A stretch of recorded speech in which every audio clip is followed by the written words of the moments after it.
Hello. This series, what I'm going to show you is I'm going to show you the circuit machines. It's going to be the chest, the back, and the shoulder machine. You're at the front door right now. Looking to your left, you've got the chill zone, you've got the core zone, so for abs and that kind of stuff. As you move around, you have the classroom where you can do the fitness classes, or you can do the workout of the day, or you can try one of the FOD. The fitness on demand free classes, which you can try anytime you like. You can always go in there and use those whenever you want. And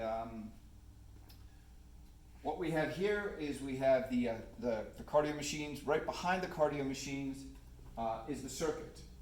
And running down the circuit real quick, the machines that we're going to be talking about is going to be the chest machine, which is at the very end, the back machine, which is directly next to it, and the shoulder machine, which is next to that. As we walk down here, we have some leg machines. We have a leg press for the hamstrings and the quads, which is the back and the front. We have the seated leg curl, which is basically the front of the leg. And then we have the hamstring curl, this is the leg extension. So this is for the front of the leg, and that's the hamstring curl for the back of the leg. Then we have, what I'll do is I'll start at the very end. I highly recommend you come in here and you try this. Do 20 reps at a light weight, go through the circuit, do maybe 1, 2, 3, come back, do 20, 20, 20, 20, 20, 20, so you get a feel with how the machines work. Try different grip handles, try different weight, so you get familiar with the machines. Most of the machines, all of the machines in the circuit have their names. This is the chest press. You want to work chest? This is the chest press. It has how to describe them, where the start and finish is, so you can always use that. These machines I like because they're simple. You want to adjust them. What I like to do is I like to sit on the machine first just to see kind of sort of where I am. As I can tell from here, it looks to me like this is probably a little too far from my chest. And it also looks like it's kind of high on me. So I'm going to be bringing this back just a little, and I'm going to be bringing my body up. First thing I'm going to do is I'm just going to adjust the weight to where it's super light, maybe just one plate, which is down here. This is the incremental weights, and this is the weight plates.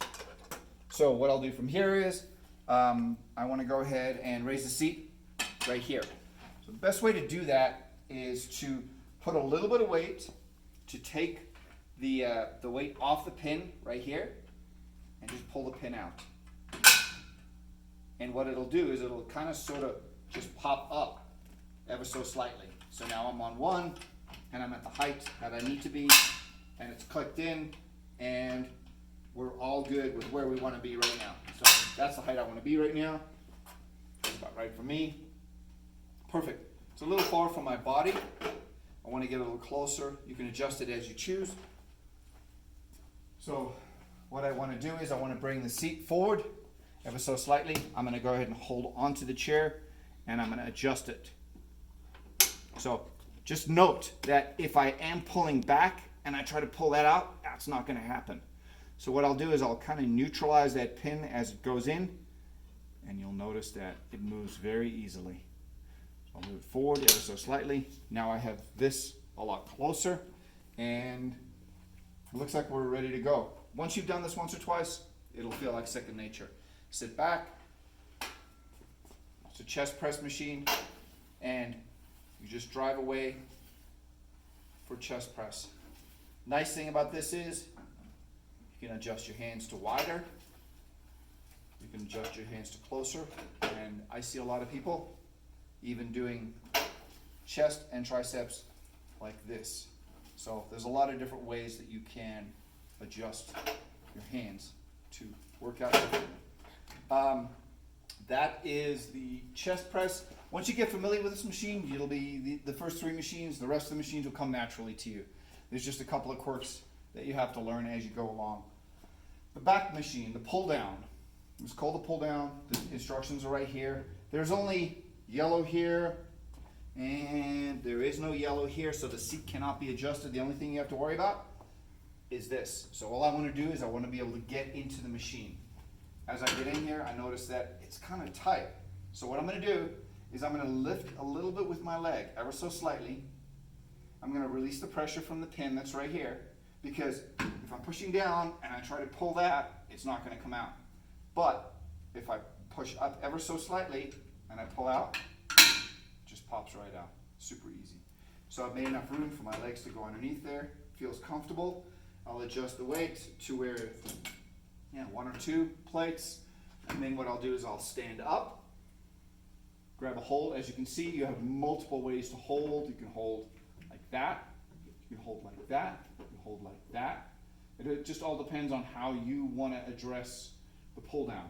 From here, you can always test to see how heavy the weight feels on your initial drop. Yep, feels about right. Get your legs underneath and do the pull down on the machine. And as I said, while you're doing the set, if you're starting off and you're doing it a little bit lighter, you can adjust it. The first time you're doing it, you can adjust it that way. It's really easy to do. You can adjust the handles like that. And I recommend that you play around with handle position depending on how you feel from your shoulder or your back or any sort of injuries, or depending on how good it feels to you when you do it. So the one thing that I would like to remind you to do on this particular machine is, as you can tell right now, there's still plenty of room between there and there, but I haven't reached the end. So a lot of people, some people, when they first get here, will now be stuck. They don't know what to do. So a lot of times they'll just let it go, and it makes quite a racket. As you can tell. Didn't break the machine, but it's going to make a racket. So what I recommend you do is when you get to that final rep, you pull down a little bit, open your legs, and just let the weight pull you up. Simple as that. That way you don't have that clunking. Obviously wipe the machine down when you're done. The next thing I want to remind you to do is what we're going to do here is we're going to do the overhead press. The overhead press machine, as I do with most of my machines, I sit down first to feel where I am.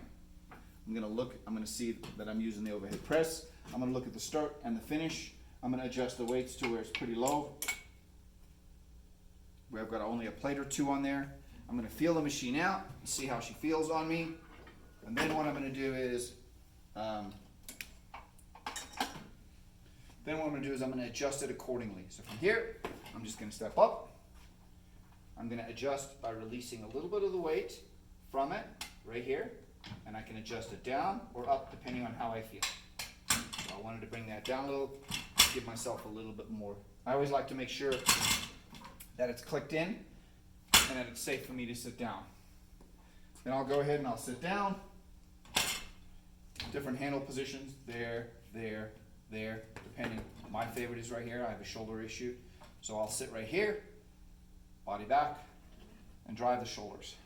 So this is the shoulder press, and it's a pretty simple machine to use. It's really gonna take a lot for you to not be able to do this one. That's it for this one.